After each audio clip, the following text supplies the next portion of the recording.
Hello and welcome, my ibby shibbies. I'm Brad, aka your Android Queen 1014, and welcome to the review slash recap of RuPaul's Drag Race All Stars Season 4, Episode 2. So the girls walk in and they see Jasmine, poor Jasmine, our Judge Queen. It's a message and they're sad to see her gone. Anyways, so it's cutting to the next day, and Valentina is serving us some looks in the workroom, isn't she? She comes in, and she looks like, kind of like Judy from Doug, like Doug's sister. She was like a theater kid. She kind of looks like that, but then she has like assless chaps underneath her thing, and Latrice was all like, she has no ass. Anyway, so then there's a Rue message. And then Rue walks in and he says, well, we're gonna do a girl group. So we're gonna pick teams. And since Trinity and Monique were the top two last week, you guys are gonna be the team captains. She says that the guest judges are gonna be Sierra, Casey Musgraves. And when Rue was saying that they had to do girl groups, she said that the Henny Queen, Stacey Lane Matthews, all the way from season 3, yes, I love Stacey Lane Matthews, is going to be featured in their little girl group number and lip syncing over to Lizzo that was featured on the tracks. Spoiler alert. So then she calls up Trinity and Monique to pick teams, and they're picking teams. And Gia was shocked that she wasn't getting picked first. In fact, I believe she was picked last, which means she had to end up getting on Trinity's team. So then they're getting ready in the workroom for their number because they have to write their verse, they have to choreograph their number, and perform and utilize Stacey Lane Matthews. So they're getting ready, they were prepping and seeing how they should have their songs and how like the message of the song, the structure of the song should be. And then we get to team Trinity and we find out that Gia and Farrah have had a little bit of a fallout prior to this season, a few months back. And there's been a little bit of tension there, I guess, and some unsolved drama. Like Trinity said, it was high school, reminds her of high school, and I have to agree with her. It was a little high school. So, and then Gia was like, I don't know if I should confront Farrah about it since we're here. You know, I should probably take her aside, be like, woman to woman, let's talk this out. And then she was saying, well, maybe this isn't the time or the place. All Stars isn't the time or the place to be doing this. So her thoughts were a little back and forth, I guess. I don't know. I forgot to mention that when they walk back into the workroom, they revealed that Monique also had chosen Jasmine to go home. Sorry for that. My bad. So then after all of that, they start going into the recording session with Leland and Freddie Scott. And first up was Team Monique getting ready to sing the song Everybody Say Love. And it was a little bit of a mess. Just a smidge, but that's fine. Nothing really to point out much about the recordings because they didn't really show much. They only showed Monique not really getting it and then getting it, I guess. And then they kind of showed that Manila was being a little bit of a car crash because her voice was like super soft and raspy. I don't know what that was all about. Maybe that was just the beginning and then that's editing. I don't know. So after they do the recordings, they're getting ready for the performance, and Miss Gia Gunn decides that she's gonna go up to Monique and ask her if pretty much a pheromone is the weakest link of the team. Turns out they think that she is. So then Gia Gunn was all like, I'm gonna go patch up stuff with Farrah, the beef that we had before this, just in case she goes home tonight. So she goes over there, and that was not the tone at all. The tone was more, I'm gonna poke the bear, pushing buttons. And Farrah kept saying, hey, I am just trying to be here and do my makeup and get ready for the challenge. You keep saying I'm the weakest link. Well, if I'm the weakest link, leave me alone so I can do what I gotta do so I'm not the weakest link. So it turns out she's saying, well, I'm just coming up to apologize because your team's saying that you're the weakest. Okay, time out for a second. We're gonna talk about Miss Gia Gunn. Now, I don't know if this is producers in her ear or poking her to cause drama. Like maybe there wasn't a lot of drama going on and then they're like, hey, we need someone to like stir it up. But they went to Gia and she's like, all right, I'll do it. Or if Gia's just really this kind of a person, I'm really hoping that is not the case. But she's rubbing the audience the wrong way and leaving a bad taste in our mouths. We are definitely here for her and support her transitioning, and she looks great, and we congratulate her and her decisions to live the life that she wants to live. However, this is coming off a little villain, a little bullying. Again, I don't know if it's editing or producers egging her on to do this, but it's not cute and it needs to stop, or it's just she needs to go home because I'm over it. Oh. Eventually, Monique's like, hey, she's asked you to stop, leave her alone. You're going over there and you're pretty much bullying my teammate. I gotta put a stop to this because we need to get ready, we need to be focused, and she told you to leave her alone. So can you please leave her alone? And Gia wasn't getting it first, and then eventually the drama ended, and the workroom, the tension in there, everybody was all, oh my God. I would have been like that too. I'm like, just like calm down, calm your pussy down, girl. Fuck. So then there are rehearsals with Stacey Lane Matthews, and Stacey Lane Matthews pretty much was saying Team Monique was just kind of all over the place. Actually, she said that about both teams. She said Team Monique wasn't really focused a lot. She thought that Monique didn't let her team process a little bit of the choreography. Then she said about Trinity's team that she was confused who was the team captain, which I would have been too, not knowing who was team captain if I was in Stacey's heels. Hanny. And because Gia Gunn kept cutting in, and I don't know, maybe it was the edit, but it didn't seem as though Trinity was leading as much, or if Gia just wouldn't let anybody speak. And then Stacey Lane Matthews pretty much said both teams were, and there were too many cooks in the kitchen, not enough servers in the dining room, Hanny. That was a very recurring word of the day, Hanny. So then we come back, and it cuts to the runway with Rupaul walking out in this gorgeous, sickening outfit. Oh my gosh, beautiful. I loved it. I want one.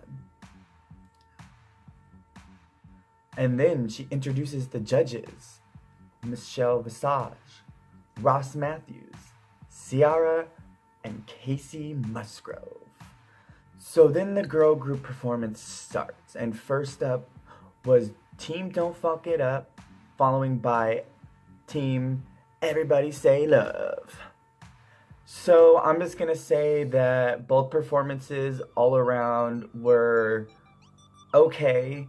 They were but I know under the circumstances they had a lot of time, and I don't really judge them for having to utilize so many things in such a short amount of time.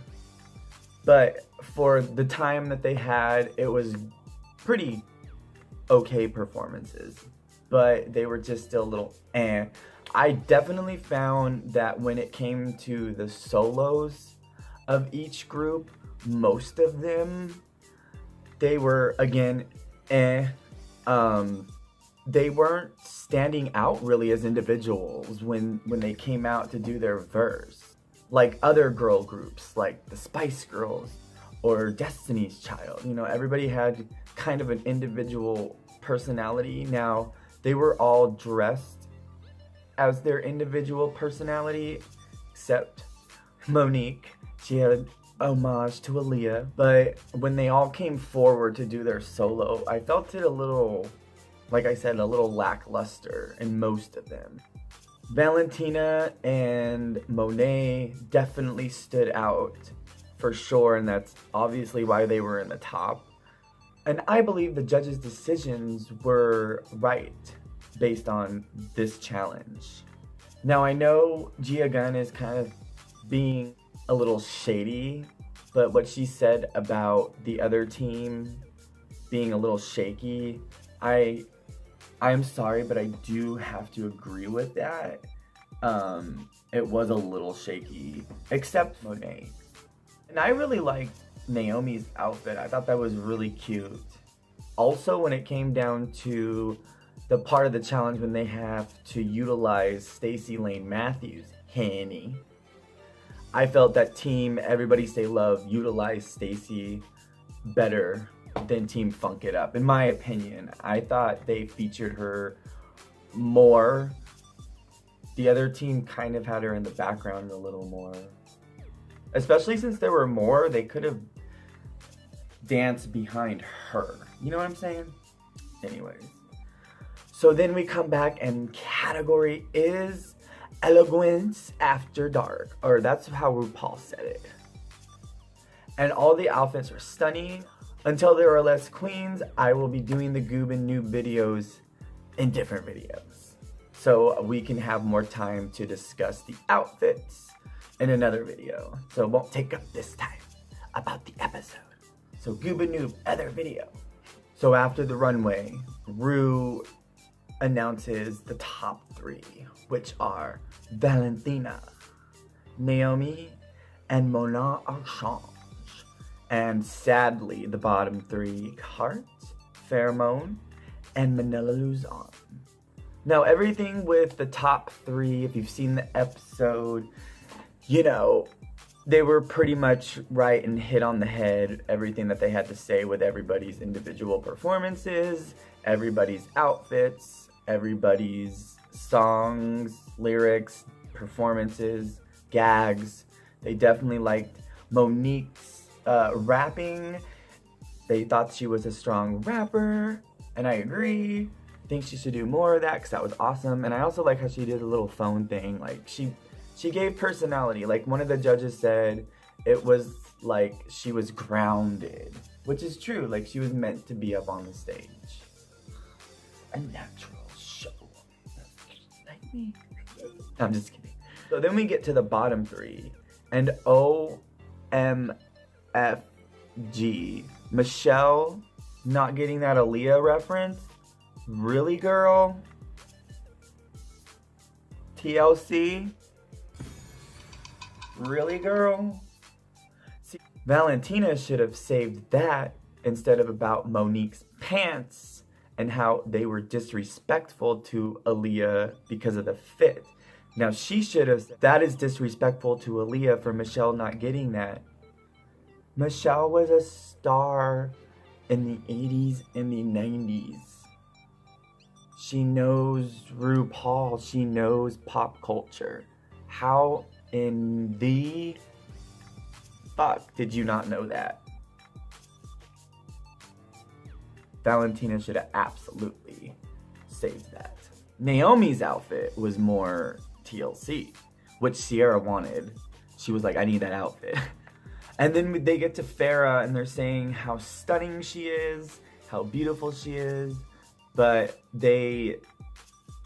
I don't think they should have used this word because it's a little bit insulting, but they say her dancing with white bread. I mean, I don't disagree with them, but they could have used a better word or term or phrase. So then RuPaul announces that Naomi Smalls and Manila Luzon are safe, and the bottom two are Pheromone and Monique Hart, and the top two are Mona Assange and Valentina.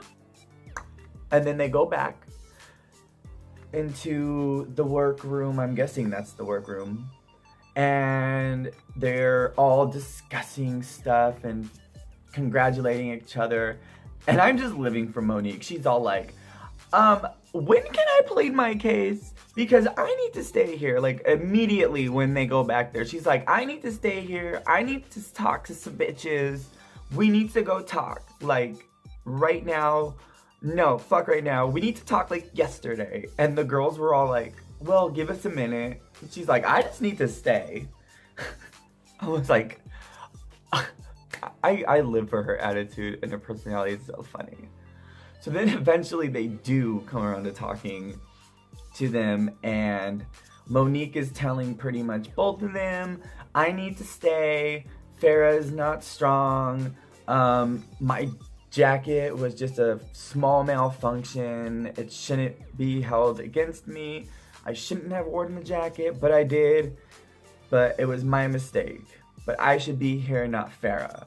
And Farrah's pretty much trying not to hold back tears because Farrah's theme of this episode was not crying. And it didn't work out that well in the end. Sorry. Spoiler alert. But she's trying to hold it in, and poor thing, you can tell she's all like, I'm not gonna cry. I feel like if I cry, I'm definitely going home. So you can definitely feel like she was holding it back because she did not want to go home. And then Gia wants to waltz in, interrupt Miss Pheromone and Monet while they're trying to talk, while Farrah's trying to plead her case. And she's like, I just want to apologize for throwing any kind of wrench in your team's momentum or energy. And if you're the one going home tonight, I just want to say I'm sorry. And I feel a little bit responsible. Pretty much she was eating up Farrah's time. Farrah was all like, yo, this is my time. But Gia kept going on. And to me, it was a little disrespectful, to be honest. Ugh, like again, I feel like this is a producer's poke, to be honest. But I don't know. We'll see. I don't know. So then they come back up on stage. And they lip sync to an Ariana Grande song. And I felt the song was not good for a lip sync song, to be honest with you. It wasn't a lip sync song for me. It was very low energy. Monique and Valentina did both turn it out with what they had for the song. I was going to be happy with whoever won. I was pleased with both of their performance. I believe they both did a good job. Now, it was Valentina's first time lip syncing because remember, she had that mask on. So, I was excited to see her lip sync, and she did really well. She did a very, very good job. Thumbs up, girl. Congratulations, Miss Valentina. You showed us that you can lip sync. You go, girl.